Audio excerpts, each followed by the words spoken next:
छत की आखिरी सीढ़ी, एक डरावनी सच्चाई की कहानी। क्या आपने कभी सोचा है कि आपके घर की छत पर मौजूद एक अतिरिक्त सीढ़ी कहीं और भी ले जा सकती है? छत की आखिरी सीढ़ी एक ऐसी रहस्यमयी और डरावनी कहानी है जो आपको छत पर चढ़ने से पहले 2 बार सोचने पर मजबूर कर देगी। इस कहानी में एक शहर का लड़का बेतालपुर नामक गांव में शांति की तलाश में आता है, लेकिन वहां उसे कुछ ऐसा मिलता है जो उसकी कल्पना से परे है। जैसे जैसे वह छत की ओर बढ़ता है, उसकी जिंदगी उलझती जाती है एक खौफनाक रहस्य में। क्या आप तैयार हैं उस आखिरी सीढ़ी पर चढ़ने के लिए? शहर के शोरगुल से दूर एक पुराना गांव था, बेतालपुर। कहते हैं वहां हर घर की छत पर एक सीढ़ी ज्यादा होती थी, पर किसी को यह याद नहीं था कि वो सीढ़ी बनवाई किसने थी। विनय, एक युवा फोटोग्राफर, शहरी जिंदगी से ऊब चुका था। उसे सुकून चाहिए था। उसने अपने दोस्त की सलाह पर बेतालपुर में एक किराए का घर लिया। घर सुंदर था, पर बेहद शांत। अजीब सी खामोशी चारों ओर फैली रहती थी, जैसे हवा भी वहां रुक सी गई हो।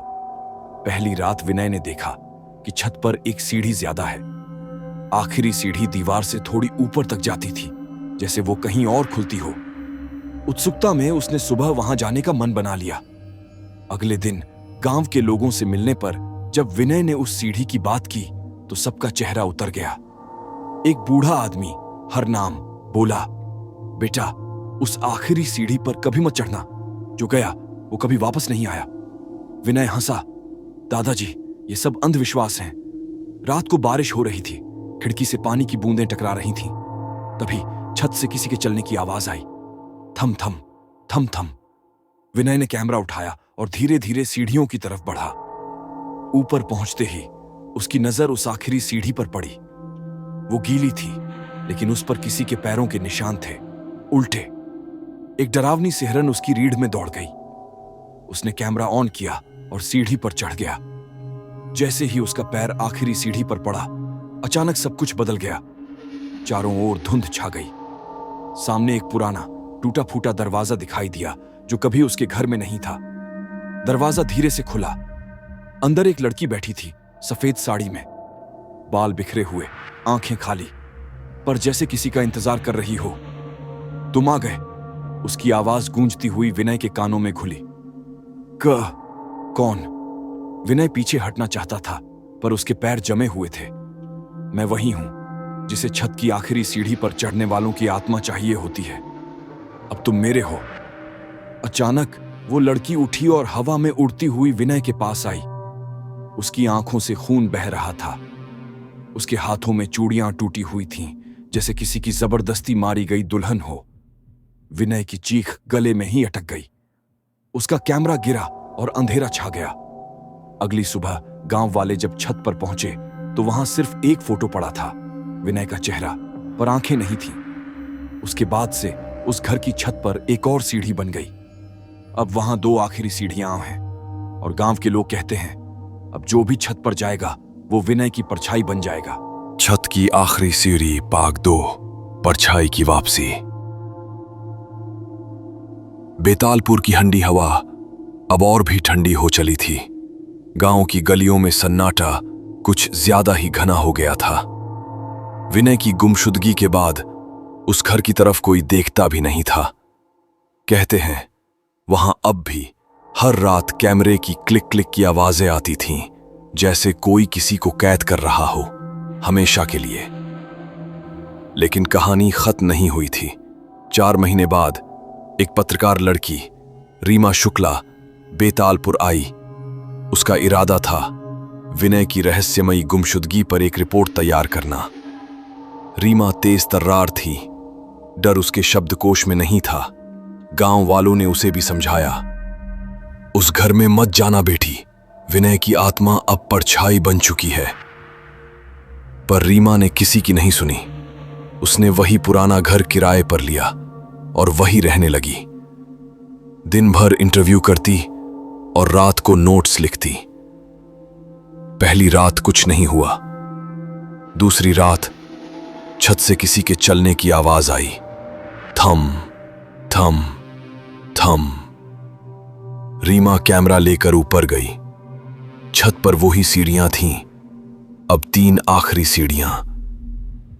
3? पहले 2 थी ना? उसने बुदबुदाते हुए कैमरा ऑन किया। उसी वक्त पीछे से हवा का तेज झोंका आया और उसने रीमा को उस तीसरी सीढ़ी की ओर धकेल दिया। रीमा ने खुद को संभालते हुए आखिरी सीढ़ी पर पैर रखा और फिर वही हुआ जो विनय के साथ हुआ था। धुंध फिर से छा गई। इस बार दरवाजा खुला नहीं था, खुद रीमा ने उसे खोला। भीतर वही कमरा था, वही सफेद साड़ी वाली लड़की, पर इस बार अकेली नहीं थी। उसके पीछे कोई और खड़ा था, बिना आंखों वाला विनय। वो बुदबुदा रहा था, अब तुम्हारी बारी है, अब तुम भी कहानी बनोगी।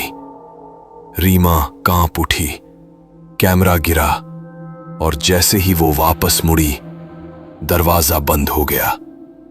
अगली सुबह गांव की औरतें मंदिर जा रही थीं जब उन्होंने देखा उस घर की छत पर अब 4 आखिरी सीढ़ियां थीं और कैमरे से निकली एक नई तस्वीर जिसमें एक लड़की और एक लड़का दोनों थे, लेकिन दोनों के चेहरे झुलसे हुए और आंखें गायब थीं।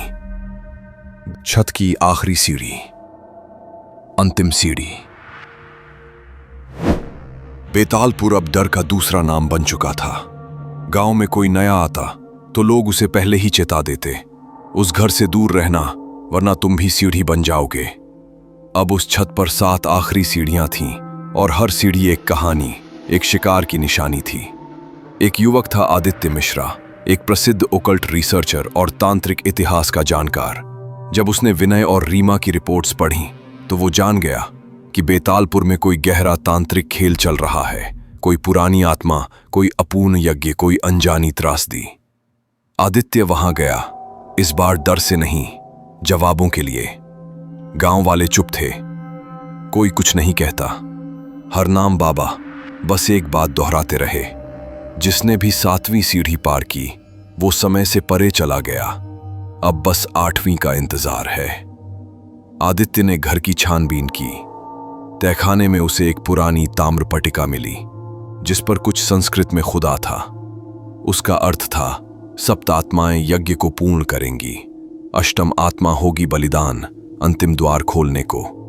आदित्य समझ गया, विनय, रीमा और बाकी सब एक पुराने तांत्रिक अनुष्ठान के हिस्से थे। हर आत्मा एक सीढ़ी बन चुकी थी और अब अंतिम बलिदान की बारी थी। उस रात आदित्य ने छत पर यज्ञ रचाया। मंत्रों की आवाजें हवा में गुल गईं। अचानक धुंध में 7 परछाइयां दिखाई देने लगीं, सभी मरे हुए शिकार, विनय, रीमा और 4 और अनजाने चेहरे। वो सब आदित्य की ओर बढ़े, आंखें खाली, मुंह से खून बहता, लेकिन आदित्य रुका नहीं। वो मंत्र पढ़ता रहा।